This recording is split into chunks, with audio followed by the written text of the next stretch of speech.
صباح الفل، صباح العسل، صباح كل حاجة حلوة. النهاردة بقى كده فيديو جديد إن شاء الله وروتين جديد. وطبعا أنا بقى كل يوم كده أو كل يوم ويوم بنزل لكم فيديو بخلص فيه أوضة من الأوض بتاعت عندي كده في الشقة. فالنهاردة إن شاء الله كده هعمل بقى الأوضة بتاعتي و...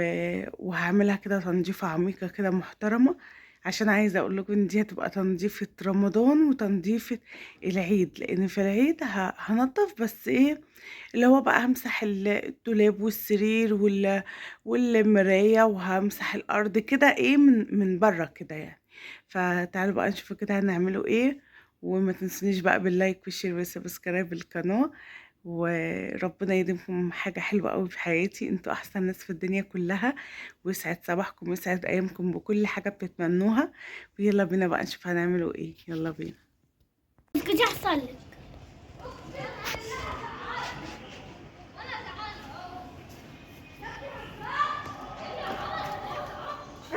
الله، السما حلوة قوي.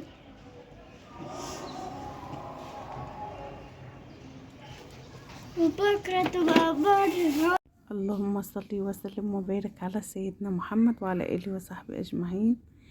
النهاردة إن شاء الله كده يوم جديد وكله خير وبركة ورزق إن شاء الله بإذن الله.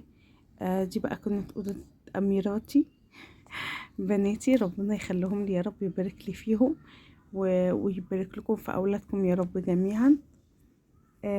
النهاردة بقى كده ايه، قلت أمسك أوضة البنات، انضفها بقى تنظيفة كده عميقة. ده الدرج ده بحط فيه الطرح بقى، قلت اظبطها كده الاول. عشان ايه يعني، احب يعني ان انا ابدا ارتب الدواليب الاول، الحاجات اللي جوه المستخبيه الاول، وبعد كده بقى الحاجات اللي ظاهره، فاهمين قصدي؟ بس فانا بقى ايه، قلت كده هرتبهم بسرعه كده معاكم. وبعد كده بقى ايه، هنفض بقى الحيطان والحاجات بقى اللي انتوا عارفينها دي. طبعا كل سنة وانتوا طيبين، وربنا يعود عليكم الأيام بالخير والستر والصحة وراحة البال يا رب. ويبلغكم رمضان يا رب، وفي أحسن حال وربنا يديكم كل حاجة بتتمنوها. طبعا حبيت بقى ان انا اطلع المراتب كده بره وفي الشمس كده او تتهوى حتى. والحاجات بقى اللي تحت بقى، بصوا عايزه اقول لكم الحاجات دي بقى بتاعه البحر، الكولمن والتلاجة برضو. ودي حاجات عايزه اقول لكم، الكيس ديت فيها حاجات بتاعه رمضان، بس انا بقى هجيب عليها حاجات تاني وكده. قلت بقى اطلعهم بره واشد بقى كده السرير كده اخليه على جنب. نفضت الاول الحيطان، عايزه اقول لكم السقف عندي بينزل ملح، عشان انا اخر دور، ففوق مش متبلط فبيعمل ملح كده في السقف. فنفضته يعني، نزلته يعني. وقلت بقى ايه كده اطلع بقى دي تنظيفه بقى ايه كده محترمه، عشان زي ما قلت لكم قبل كده عايزه يعني تنظيفه حلوه كده، عشان خلاص انا ان شاء الله اخر رمضان ان شاء الله كده يا رب يجيلنا على خير وستر وصحه كده ان شاء الله. مش يعني دي هتبقى التنظيفه دي العميقه دي لرمضان وللعيد. لكن اخر رمضان ان شاء الله بقى هنضف اللي هو التنظيف بقى ايه، اللي هو همسح وكل حاجة، بس مش بقى مش هشد بقى السراير وكده يعني. بس فانا بقى ايه، هنا كنت بقى همسح كده السراير من اي تراب فيها. عايزه اقولك، عندك اي معطر او حاجه كده حلوه حطيها وامسحي بيها كده، تخلي معاكي الدنيا زي الفل. طبعا ربنا يديكوا الصحة يا رب، ويدي الصحة لكل أم.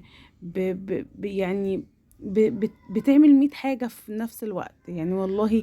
يعني بقى بتشوف بيتها وبتشوف ولادها يعني بتعمل حاجات كتير. ربنا يديكوا الصحة والعافية يا رب كده. ويديم عليكم الصحة والستر وراحة البال. طبعا لو انتي اول مرة بتشوفيني، انا اختك غادة. اتمنى ان انتي تشرفيني وتنوريني عندي في قناتي، وتنضمي كده لعيلتي الحلوة ان شاء الله. عايزه اقول لكم دلوقتي والله العظيم كانت الدنيا بتنطر نطرات كده خفيفه. بص السما صافيه وجميله ازاي، بس نطرت يجي دقيقه كده. ملك بنتي قالت لي يا ماما الحقي الدنيا بتنطر، فجريت طبعا، كنت مطلعه المراتب بره وكده، فشلتهم بقى وشلت الغسيل. بعد كده بقى دخلت عشان اعمل الجنب التاني من الاوضه. الجنب دوت عايزه اقول لكم ان السرير دوت هو دورين، يعني السرير دوت وفي بقى السرير اللي جنبه دوت بيتحطوا فوقيه. بس من ساعه ما عملت الجبسن بورد وهو ما ينفعش اخليهم دورين فوق بعض تاني، فمخليه بقى واحد الجنب ده وواحد الجنب ده. بس عايزه اقول لكم ان هم حلوين جدا يعني بصراحه، تمام يعني. هنا بقى بصوا، هنا بعد كده ما نضفت، عايزه اقول لكم انا هنا جبت حبه كلور، بجد والله بكلم بجد. حطيت حبه كلور ودعكت كده الرخام ده عشان يبقى لونه بيلمع كده وحلو، نقطه كلور كده صغيره. ومسكت بقى الباب الاوضه كده غسلته برضو. عايزه اقول لكم انا مش بغسله كده على طول، يعني لو حد قال لي مثلا غلط وكده عشان يعني عشان الخشب وكده، لا انا عايزه اقول لكم انا مش بعمل كده الا مثلا بقى كل تنظيفه عيد. لكن في الايام العاديه انا بمسحه بقماشه مبلوله بس وانشفها بعد كده. لكن بقى دي تنظيفه بقى ايه، احلى ايام ربنا. ربنا يا رب كده يبلغكم رمضان وما يحرمنيش منكم ابدا كده، ودايما معايا ان شاء الله. ومسحت بقى هنا بصوا الازاز يعني، وانت بعمل كل حاجه كده. بس هنا بقى الشباك ما كبتش ميه طبعا عشان السراير، لان الميه هتغرق الدنيا كلها. لكن اكتفيت ان انا امسحه كده بس ايه، مسحه نظيفه محترمه والله.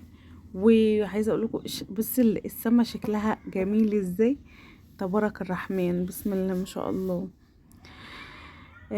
ده تبصي من الشباك كده السطح اللي قصادنا بقى حاطين فيه حاجات كده حلوة، زرع بيعملوا فيه كزبرة وبقدونس ونعناع وكل حاجة كده. كان الفيديو خلص معايا. السلام عليكم ورحمة الله وبركاته.